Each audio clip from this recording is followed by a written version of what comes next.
કાર્તિકની પૂજા થાય, ભેળી ભેળી યમુના પત્ની રિદ્ધિ અને સિદ્ધિની પૂજા થાય, અને એના દીકરા લાભ અને શુભની પૂજા થાય, અને જેના ગળે એ હર્પ છે એની પણ પૂજા થાય, અને ભગવાન ભોળોનાથ જેની ઉપર સ્વારી કરે ને એ નંદી પોટ છે એની પણ પૂજા થાય. સાહેબ, જેના પટાંગણમાં બધાની પૂજા થતી હોય ને એને જ મહાદેવ કહેવાય, એને જ ભોળોનાથ કહેવાય. એટલે એ ભોળાનાથના સાનિધ્યમાં મારે આનંદ કરવો છે, પણ કેવો ભોળોનાથ, કેવો તાંડવ કરી રહ્યો છે, તાંડવનો નાચ એને આનંદ આવતો હશે. સરસ મજાનું તમે આયોજન કર્યું છે ત્યારે એટલે થોડોક આકરો પડકારો આપતા રહેજો, એટલે બોલવાનું મજા આવે. બાકી હરાઈ ભરાવો હનાળાના પાદરમાં ભલે થઈ જાય ત્યારે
તમે કોઈ સારું કાર્ય તમારા ગામમાં થતું હોય અને એમાં તમે ભગવાનની કૃપા હોય તો કઈક અપાય, પણ જો આપણી પાસે અપાય એવું ન હોય ને તો કોઈક સારું કામ કરતા હોય ને એને આડો પગ ન કરાય. ઘણાને એવી કહેવું હોય કે આપણે કોઈ આયોજન આપ્યું હોય અને સંપૂર્ણપણે બધું આયોજન પૂરું થઈ ગયું, કોઈ વાત કરે ને એના પાસે જાય કે ફલાણા ભાઈએ ફલાણા ગ્રુપે સરસ મજાનું આયોજન કર્યું છે, ત્યારે એમ કે એ તો બધું ખોટું છે એવું ન કરાય. ભલામણા તું જાવ ખોટીના પેટનો છો.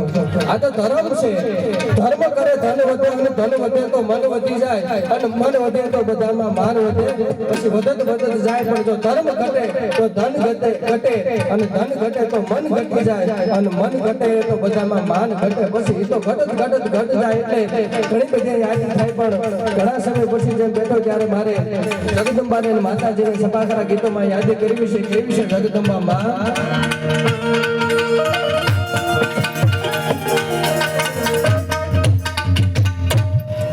ભાઈ આવી સંગટા બરડે તારવા ચારણા બેડ નાપના બાબના લૈયા બજારણે નોર ચારણે તારા બન્યા સુધારણે કવે સારા હિંકલા આજ આજ માતા હાજર હાજો.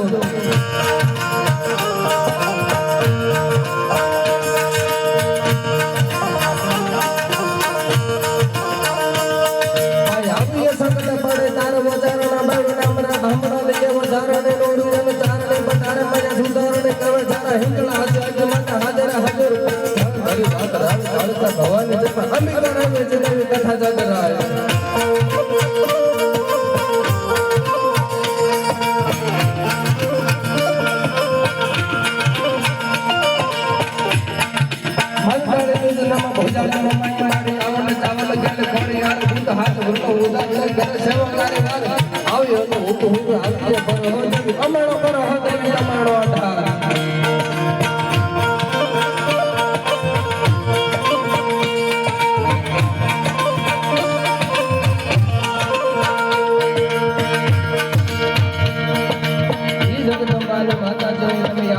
જગદંબામાં આવે પણ કેવી રીતે?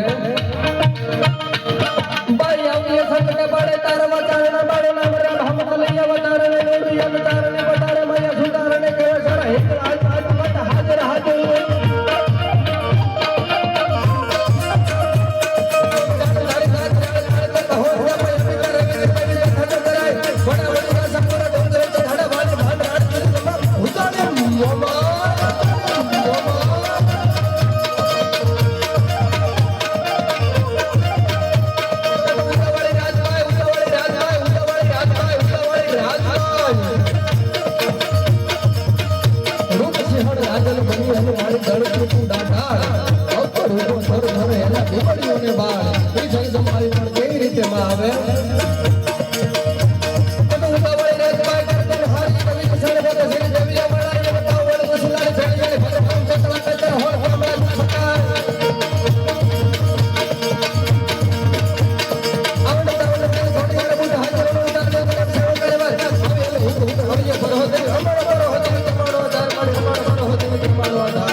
ભગવાન ભોળોનાથ